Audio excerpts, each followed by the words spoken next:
tourne. Comme d'habitude, j'ai la mèche en folie. Salut les filles et les garçons, je vous retrouve aujourd'hui pour une nouvelle vidéo Minute Fit un petit peu différente. J'ai eu envie de rebondir aujourd'hui sur un propos que j'ai moi-même tenu dans un interview face au Figaro qui me demandait si tout le monde, enfin surtout les filles en l'occurrence, pouvaient avoir mon corps et bien évidemment j'ai répondu oui. Alors forcément il y a eu des haters parce que quoi qu'on dise il y a toujours des haters, vous avez remarqué mon accent de folie là. Et ces haters m'ont forcément répondu ouais mais moi je suis pas comme toi, j'ai pas rien à foutre de mes journées, moi j'ai pas le temps de la salle et moi j'ai pas le temps de me cuisiner. Je n'ai pas non plus rien à foutre de mes soirées, je vais à la salle au lieu d'aller prendre un apéro par exemple et je n'ai pas forcément tout le temps de cuisiner mais c'est pour ça que je fais de la nourriture simple mais fit. Bon je crois que vous commencez maintenant à voir où je veux en venir. En gros tout est une question de choix et de priorité. Alors tout d'abord, je vais commencer par parler un petit peu de moi, vous voyez, histoire de changer un petit peu et je vais vous montrer des avant-après donc de mon évolution. Donc ces photos datent grosso modo du premier BAS en fait, quand j'ai commencé à vous filmer des vidéos de sport, ça faisait à peu près quelques mois déjà que je pratiquais vraiment régulièrement. Vous avez vraiment en fait suivi mon évolution sur cette chaîne et ces photos là datent d'il y a quelques temps, assez récemment, lors du dernier BAS 3 et des shootings voilà qui ont eu lieu par la suite. Donc comme vous avez pu le constater, je suis pas vraiment née avec des gros bras, encore moins avec des grosses épaules et mon booty, je l'ai construit séance après séance. Alors la question que l'on me pose tout le temps, c'est comment ai-je fait pour atteindre le physique que j'ai aujourd'hui? C'est très simple en fait, j'ai tout simplement été déterminée et motivée. Faut savoir que moi je suis quelqu'un d'extrêmement passionné, je fais jamais les choses au hasard et lorsque je me lance dans quelque chose, c'est vraiment pour tout donner et aller jusqu'au bout. Je me suis mise vraiment au fitness entre guillemets à fond puisque j'en avais déjà fait dans le passé mais on va dire pas à la même intensité. Donc je me suis mise à fond dans le fitness à mon retour du Brésil parce que là-bas c'est vraiment un art de vivre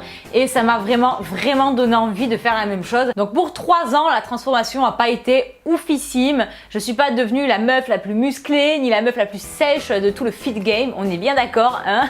Mais une chose est sûre, c'est que j'approche doucement mais sûrement de mon objectif. Je reçois des mails très bizarres en ce moment. Alors aujourd'hui, je reçois souvent des commentaires du type « Ouais, mais c'est la génétique, vu ce que tu manges et tout, gna gna gna ». Non, arrêtez, c'est pas la génétique. Certes, j'avais pas un gros surpoids à l'époque avec, je sais pas moi, 20 kilos à perdre, etc. Non, mais les muscles, ils sont pas venus tout seuls et si ils sont là aujourd'hui, en attendant, c'est uniquement grâce à ma persévérance, à ma détermination. Même si vous, des fois, dans certaines vidéos, une journée dans mon assiette, vous avez l'impression que je mange énormément, en fait, en réalité, je mange ce que mon corps a besoin. Je ne suis absolument pas là à compter les calories, à peser tout ce que je mange, etc. Mais néanmoins, je mange vraiment des choses Mais néanmoins, je mange vraiment des choses... Ah, c'est dur à dire cette phrase, hein. Mais néanmoins, je mange vraiment des choses saines. Je vais pas y arriver. Bon, vous avez compris le message. Et je m'entraîne vraiment à la salle régulièrement, 5 fois par semaine, sauf l'été, bien évidemment. En parlant de génétique, je vais maintenant vous parler un petit peu de vous. Quand je vous dis que tout le monde peut avoir le corps que j'ai, c'est pas dans le sens où vous aurez exactement le même corps que moi, puisque non, vous n'êtes pas né dans mon corps, hein.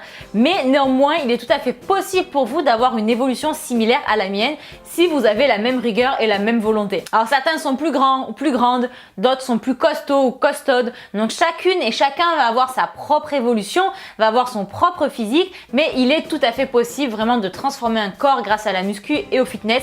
Rien n'est impossible, donc soyez pas désespérés si vous avez du gras de ventre, du gras de cuisse, un peu de culotte de cheval. Ça va pas forcément être facile, ça va pas forcément être rapide, mais avec beaucoup de volonté et de persévérance, vous arriverez à vos objectifs. Il faut juste le vouloir, ok, suffisamment fort, mais il faut le vouloir. N'oubliez pas que si moi j'ai été capable de cette transformation, c'est que n'importe qui le peut. Je ne suis pas une athlète de haut niveau, je ne m'entraîne pas 10 heures par jour. Je suis juste en fait quelqu'un qui s'entraîne régulièrement, qui mange fit, qui se fait plaisir aussi. Et si vous voulez avoir les mêmes effets, il faut tout simplement fournir les mêmes efforts, ni plus ni moins. Et si la muscu c'est quelque chose qui vous plaît, vous avez des objectifs que vous voulez atteindre, tout simplement ça doit devenir votre focus numéro 1. Voilà les filles et les garçons, vous avez été nombreux à me demander des avant-après, alors j'espère que cela vous aura fait plaisir et surtout que cette vidéo vous aura remotivé et relancé donc sur la route du fitness, non ça veut rien dire, wouhou. Et surtout que ça vous aura motivé ou remotivé à vous remettre au fitness et à ne rien lâcher pour toute l'année qui vient. Je vous fais de très gros bisous et on se retrouve vendredi et dimanche prochain à 17 h. N'oubliez pas de vous abonner pour recevoir toutes les nouvelles vidéos. Ciao ciao.